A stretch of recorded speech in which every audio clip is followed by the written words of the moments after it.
Системата пак заеква. Виж 26. Кажи ми. Какво се случва в България, брат? Кажи ми честно. Джобът празен, новините всеки ден ни е тясно. Говорят за евро, за светло бъдеще и ред, ама в квартала токът спира, хлябът става луксозен предмет. Политици с костюми, уста пълна с лъжи.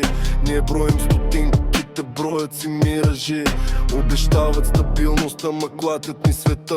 Народа е на автопилот, уморена тълпа.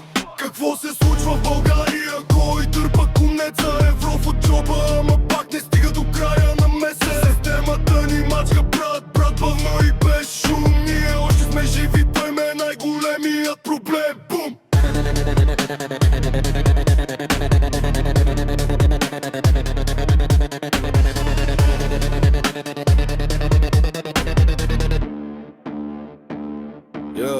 Всички викат промяна, ама сменят само маските. Едни и същи вълци, нови снимки по плакатите. Градът мирише на гняв, на бензин и на студ.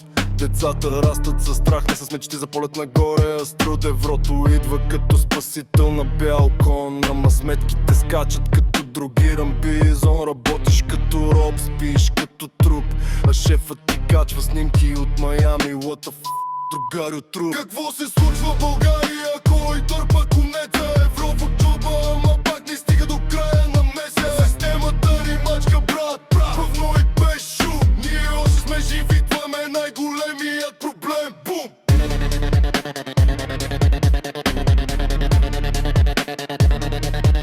Система